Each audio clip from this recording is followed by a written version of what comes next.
దేవుని పరిశుద్ధ నామానికి మహిమ కలుగును గాక.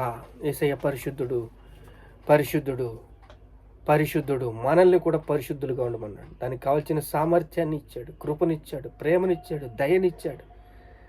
అలా ముందుకు నడవమన్నాడు. నేను మీతో నడుస్తాను, మీ అడుగు జాడుల్లో నడుస్తాను, మీతో ఉంటాను, మిమ్మల్ని బలపరుస్తాను అని ప్రభు చెప్పాడు. ప్రభు మాటకి మనము చెవి ఎగ్గుదామా, నడుద్దామా? లూకా సువార్త 8వ అధ్యాయము.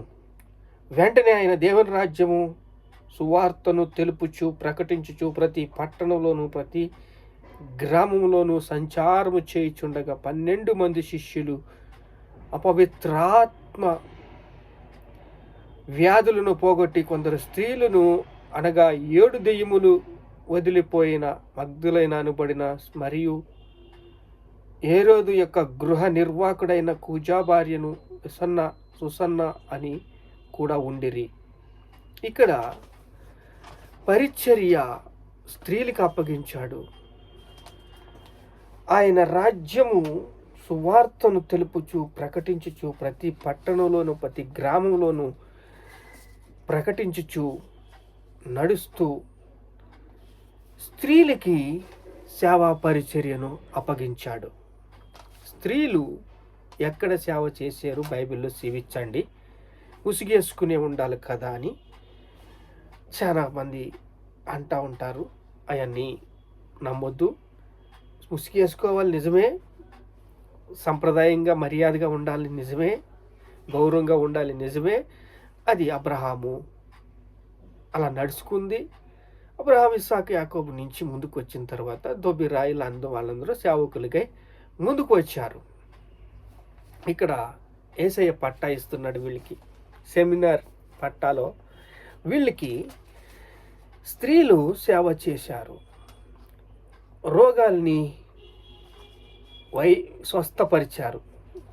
దేవుని రాజ్యము సువార్తను ప్రకటిస్తా ఊరు ఊరు గ్రామం అంతా సంచరిస్తూ 12 మంది శిష్యుల్ని ప్రేరేపించి వాళ్ళకి పంపించాలని ఇద్దరుగా పంపిస్తున్నాడు. ఈ సైతాను బంధకాల నుంచి విడిపించాలని, కట్లు నుంచి విడిపించాలని అనేక దెయ్యాలను విడిపిస్తూ ఉద్యోగం చూడాలని ఈరోజు దేవుడు చూస్తున్నాడు. పరిశుద్ధాత్మ దేవుడు ఎవరు ముందుకు వస్తారు, ఎవరు నా మాట వింటారు, ఎవరు ముందుకు దూసుకు వెళ్తారు, ఉద్యోగ సభల్లో ముందుకు వెళ్తారని దేవుడు చూస్తున్నాడు. అద్భుతాలు, ఆశ్చర్య కార్యాలు, స్వస్థతలు, కుష్ఠరోగులను విడిపించుట, ఇవన్నీ చూస్తున్న మనము ఎలా ఉన్నాము? ఇద్దరిని పంపించాడు, అధికారం అనుగ్రహించాడు.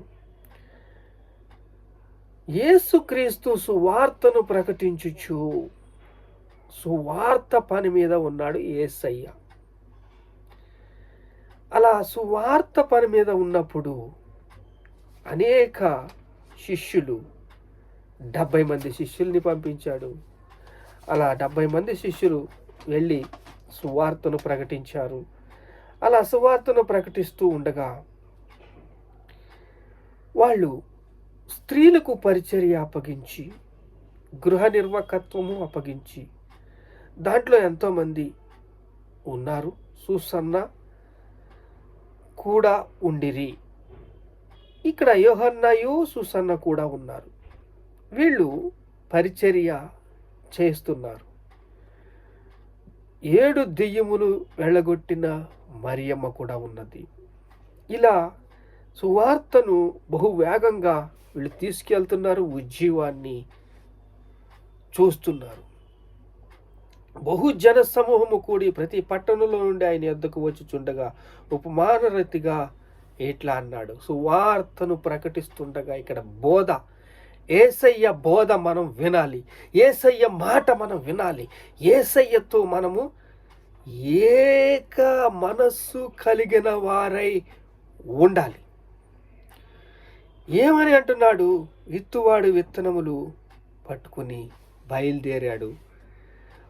కొన్ని ముళ్ళు పొదల్లో పడ్డాయి, కొన్ని గచ్చ పొదల్లో పడ్డాయి, కొన్ని రాళ్ల మధ్యలో రాతి నెలలో పడ్డాయి, ఒక విత్తనము మంచి నేలలో పడిన విత్తనము పోలికను చెప్తున్నాడు. 3 స్టేజెస్, 1, 2, 3. ఈ 3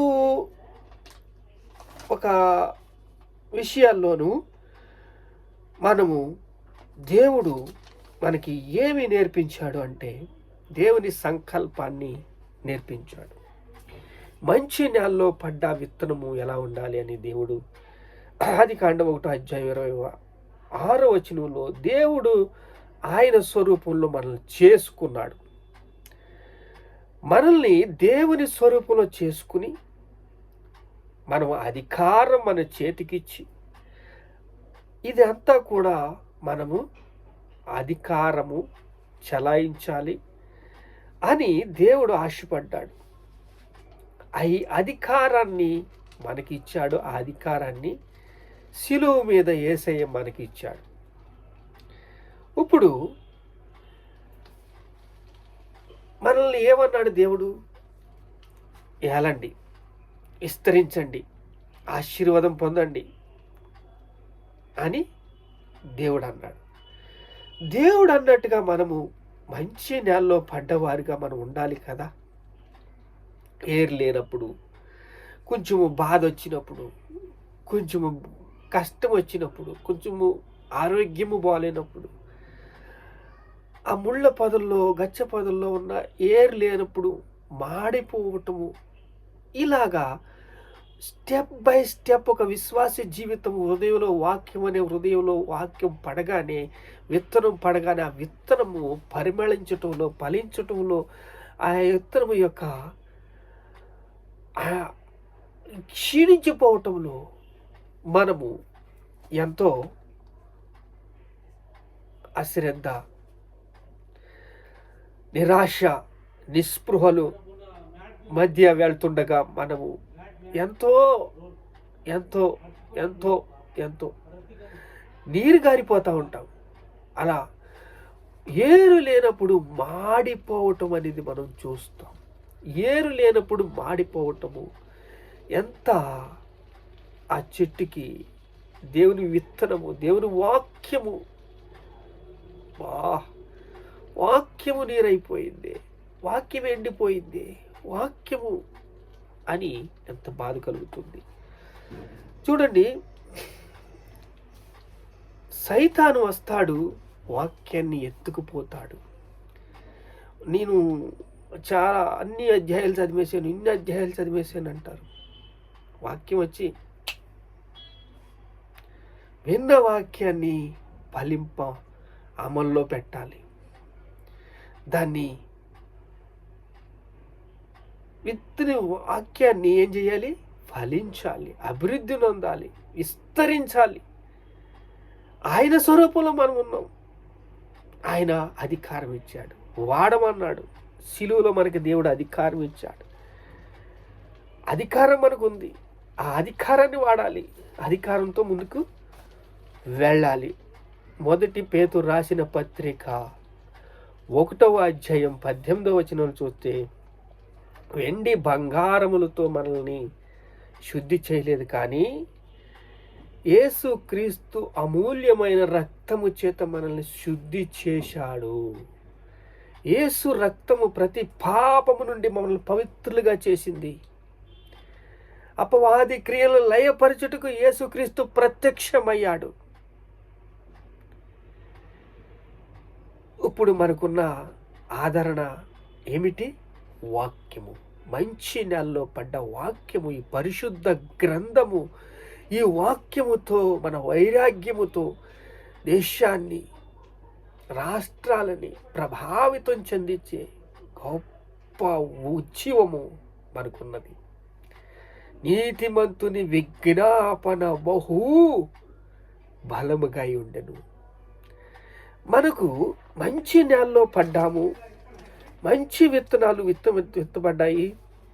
మనము ముందుకు వెళ్ళాలి, మనం ఫలించాలి, మనం అభివృద్ధి నొందాలి, మనం విస్తరించాలని దేవుడు చూడండి. శరీరాశ, నేత్రాశ, జీవపు డంబముతో ఇచ్చిన వాక్యాన్ని ఎత్తుకుపోయే ఏరు లేనందున మాడిపోయి నిరాశ నిస్పృహల్లో అది వాక్యం వృధా అయిపోతుంటే దేవుని నామాన్ని ఈ అన్యజనుల్లో మనము అవమానపరుస్తున్న మనం కాదా? నీ పని నువ్వు చేసుకుంటా ముందుకు వెళ్ళిపో, నిన్నెవ్వరూ పట్టించుకోరు. ఇంకా అన్నీ నాకే కావాలనుకుంటే ఆ తర్వాత అన్నీ నీకే వస్తాయి, అన్నీ నీకే చుట్టుకుంటాయి. అన్ని రకాలుగా చాలా శోధనలు ఎదుర్కోవాల్సి వస్తుంది. తిమోతి రాసిన పత్రిక, మొదటి తిమోతి రాసిన పత్రిక 2వ అధ్యాయం 15వ వచనంతో, నమ్మకములోను, ప్రేమలోను, పరిశుద్ధతలోను పిల్లల్ని పెంచుంటే రక్షణ పొందుతారంట. ఎలాగంట? నమ్మకములో, విశ్వాసములో విధిలవ్యేలాగా వారిని పెంచాలంట, ప్రేమలో పెంచాలంట, పరిశుద్ధతలో పెంచాలంట, రక్షణ పొందుకునేలాగా 100% వారికి ప్రోత్సాహపరచాలంట. ఆశీర్వాద వచనమే కానీ శాప వచనము మీ నోటికి రానియొద్దు. ఆశీర్వదించండి, ఆశీర్వదించండి, ఆశీర్వదించండి. దేవుడు చెప్పాడు అబ్రియల్ రాసిన పత్రిక 1వ అధ్యాయం 7వ వచనంలో, అగ్ని వాయువులుగా మనల్ని చేసుకున్నాడంట. మనం కంటింది చూసేదే నమ్ముతున్నారు, కంటికి కనపడేదే నమ్ముతున్నారు. కంటికి కనపడేది నమ్మొద్దు, శూన్యం అంతా. కంటికి కనపడేది నమ్మితే శద్రకు, మెషకు, అబేద్నెగోలు మాడి మసి అయిపోదురు. వాళ్ళు ఏమన్నారంటే, నా దేవుని పోతే పోతాం, నా దేవుడు మాటని మేము అమల్లో పెడతాం, మా దేవుడు మాటతో మేము ముందుకు వెళ్తాం, మా దేవుడి మాటకి విధేయులవుతాం, మా దేవునితో మేము కలిసి ఉంటామని 3-4 ఏళ్ళు బయటకు వచ్చారు. అలాగా మంచి నేలలో పడ్డవాడు ఫలించాలి, అభివృద్ధి నందాలి, విస్తరించాలి. దేవుని స్వరూపులో నీతిమంతుని విజ్ఞాపన బహుబలము గలది. ప్రార్థన చేసుకుందాం. మహాపరిశుద్ధమైన తండ్రి, మంచి నేలలో పడిన విత్తనము ఎంత అభివృద్ధి పడుతుందో నాయన, ఎంత విస్తరిస్తుందో నాయన, ఎంత ఫలాలు ఇస్తుందో తండ్రి. నీ కృప ద్వారా, నీ ప్రేమ ద్వారా, నీ దయ ద్వారా మాకు ఇచ్చినందుకు స్తోత్రాలు. ఘనత, మహిమ, ప్రభావాలు మీకే చెల్లిస్తున్నావు తండ్రి. ఆమేన్.